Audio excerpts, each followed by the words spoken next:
Қазақстан халқы ассамблеясының 30 жылдығына орай әзірленген Ақмола ассамблеясы жанындағы ғылыми сараптамалық тобының бірлік белгісі жобасы аясында бүгін бізде подкаст. Бүгінгі біздің қонағымыз Қазақстан халқы ассамблеясының жас ғалымдар клубының мүшесі, Қазақстанның қоғамдық даму институтының қоғамдық үрдісінің зерттеу орталығының басшысы Ризат Берікұлы Тасым. Ризат Берікұлы, сәлеметсіз бе? Қош көрдік. Бүгінгі біздің сұхбатымыз ұлттық құрылтай жөнінде болады. Менің сізге бірнеше сұрақтарым болады. Осы Бурабайда өткен ұлттық құрылтай жиында Қазақстан Республикасының президенті Қасым-Жомарт Тоқаев елдегі саяси тұрақтылықтың қамтамасыз ету, экономикасын дамыту және ұлттық құндылықтарды нығайту мәселелерін көтерген болатын. Бұл бастамалар халықтың түрлі топтарын біріктіреді деп ойлайсыз ба? Сұрағыңызға көп рахмет. Шынымен де ұлттық құрылтай бүгінгі таңда консультативтік кеңесші органдар қызметінің өзегі саналатын кеңесуші демократия тұжырымдамасының, яғни саяси шешімді қалыптастырудың тиімді тәсілі ретінде орнықты. Одан кейін құрылтайдың 4-ші отырысы Ақмола облысында өткені екі есе қуанышты болды. Осы отырысқа мен тікелей қатысқан болатынмын.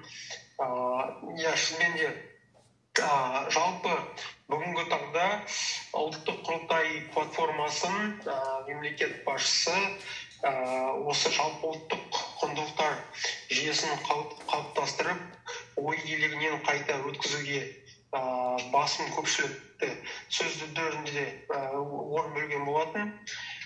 Енді оны біз өздеріңіз де байқап жүрген шығарсыздар. Ресми риторикада баяндамалар мен сөздерге ұлттың жаңа сапасы, жаңа қоғамдық этика, құндылықтар жүйесі ұғымдар кең тарала бастады. Яғни жаңағы осы ұлттық құрылтай мен Қазақстан халқы ассамблеясының әлеуетін пайдалана отырып, жалпы президент тарапы жалпы ұлттық құндылықтар жүйесін, яғни оған жаңа мазмұн беру қызметін жандандырды деуге де болады. Мысалы, Қазақстан халқы ассамблеясының 23 жылғы 27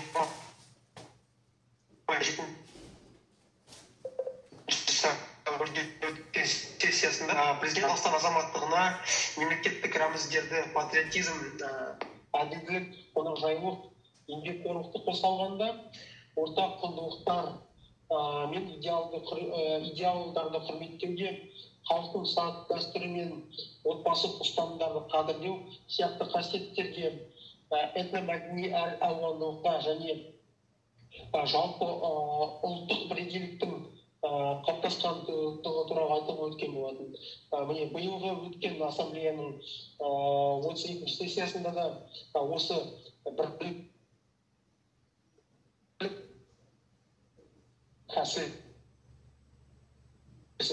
яғни мұның бары қазақстандық қоғам мен мемлекеттің толыққанды саяси ұлт деңгейіне көтерілуіне ықпал етуге арналғаны белгілі.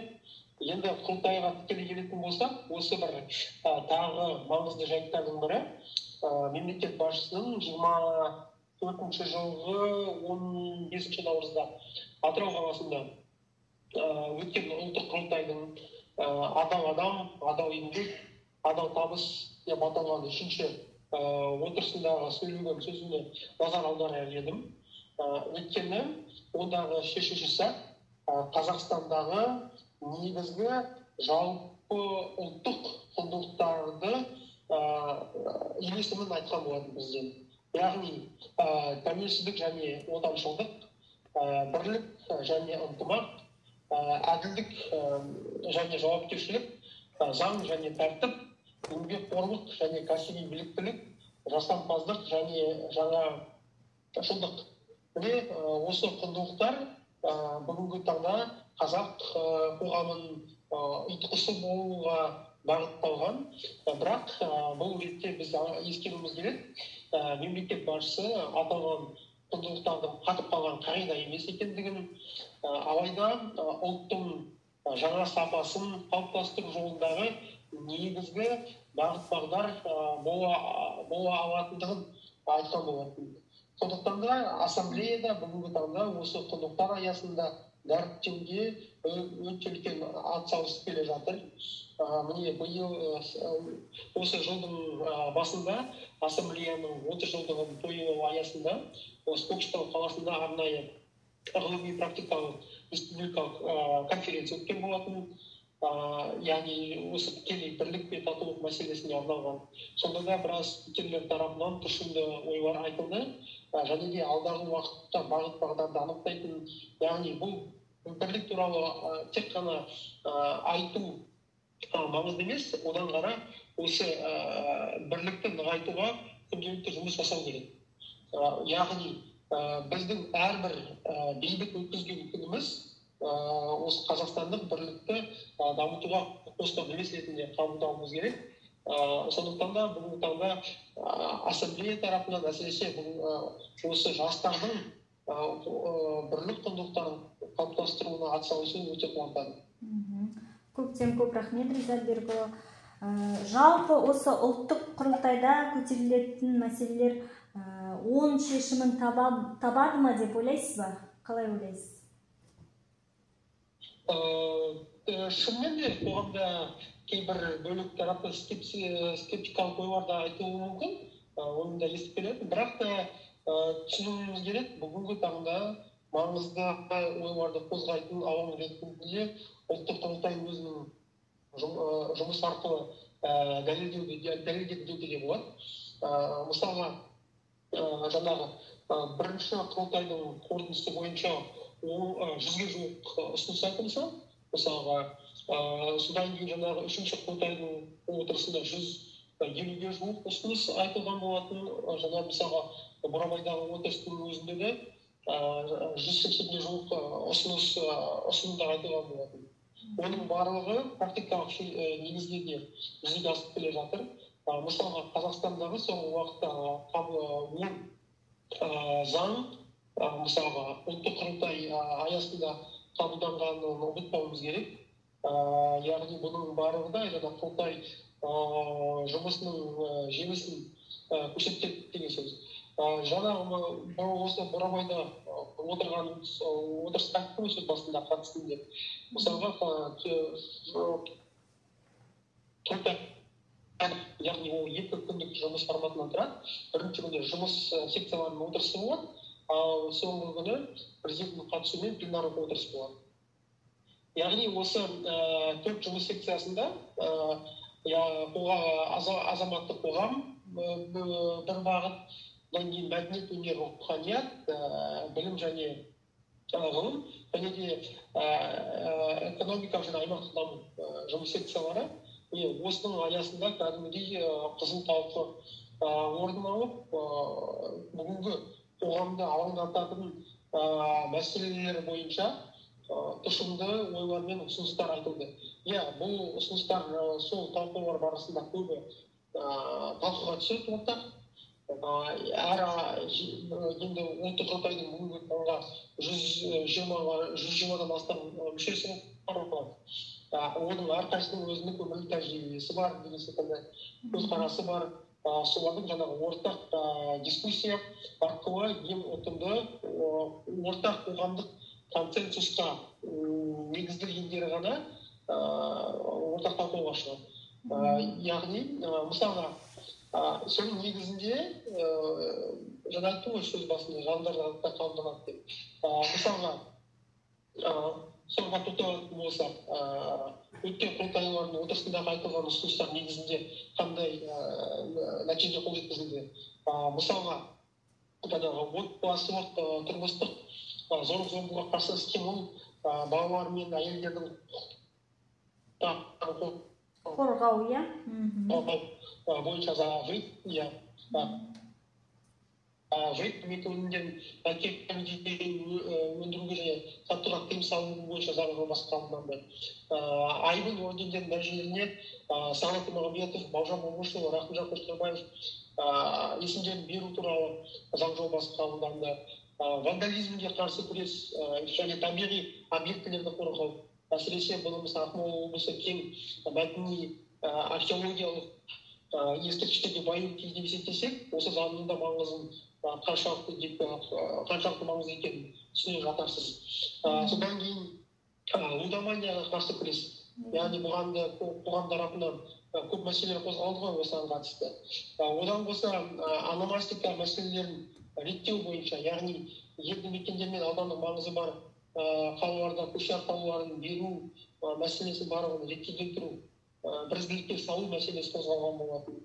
Содан кейін жаңағы рәміздерді бірыңғай стандартқа сәйкестендіру жөніндегі түзетулер бойынша да, яғни білесіздер ғой, мысалға әр бізде облыс, аудан, елді мекеннің өзінің жергілікті рәмізі бар, крейбелесте мысалға логотиптері бар, брендтері бар. Олардың барлығы міне бұған дейін бір мемлекеттік стандартқа салынбай келді. Енді алдағы уақытта оның мысалға нышандары қалай барлығы белгілі, бәрі реттелген болатын. Одан қатысты жаңағы есірткі тасымалдаушылар мен есірткі өндірушілердің жауапкершілігін саралау жөніндегі түзетулер. Яғни мысалға жаңағы есірткі тасымалдаушылар мен және өндіретіндердің заң алдындағы ауыртпашылығы бірдей болатын. Енді бұл да мысалға өзгертілді. Өндірушілер жаза енді одан да ауырмай түсті. Одан қоса жаңағы құрметті атақтарға қатысты түзетулер мен мемлекеттік марапаттар жүйесіне қатысты өзгерістер енгізілген болатын. Одан қоса жаңағы археология саласындағы оның ішінде лицензиялауды ретке келтіру, содан кейін заңсыз археологиялық қазбалар үшін жауапкершілікті қатаңдату көздейтін заң жобасы қабылданған болатын. Міне көріп отырсыздар, бұның барлығы осы жүйелі ұсыныстардың нәтижесі.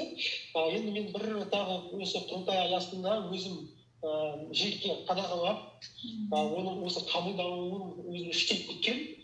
Мысалға, бұған дейін ұлттық қоғамдық отырыстарында осы кітап оқу мәдениетін дамыту, кітап баспа, онымен қазақ тілінде баспа өнімдерін шығару мәселесіне көп мәселе және де қиын сұрақтар көтерілген болатын. Соның аясында кітапқа құрмет және оқу мәдениетін дамыту аясында ұлттық кітап күнін белгілеу туралы ұсыныс айтылған болатын әріптестеріміздің қатарынан, ұлттық қоғам мүшелері қатарынан. Яғни биыл алғаш рет, өткен жылы жарыққа қойылған болатын, ал биыл алғаш рет өткен айда ұлттық кітап күні тойланды. Бұда жалпы осы оқу мәдениетін алдағы уақытта дамуына және де әсіресе жастардың жастардың қызығушылығын нетіп жатыр, иә? Балуға. Бұл көп атқарып жатқан жұмыстардың ішінде біраз бөлігі. Әсіресе мысалға осы Бурабайда жаңағы бірыңғай тәрбиелеу жұмысы бойынша біртұтас тәрбие бағдарламасының адал азамат атағын өзгерту бойынша ұсыныс айтылған болатын президент тарапы. Жалпы енді осы патриоттық бағытта келіндер болашақ азаматтарды тәрбиелеу мақсатында осы адал азамат біртұтас тәрбие бағдарламасында қабылданғанын айтып өтінемін. Көптен көп рахмет сізге, Ризат Берікұлы. Осылай уақытыңызды бөліп, көптеген тақырыптарды қозғадық. Сіздің ойыңызды мына жерде ойыңызбен де бөлісіп. Сол рахмет сізге, жақсылық тілеймін, аман болыңыз. Сол сау болыңыз.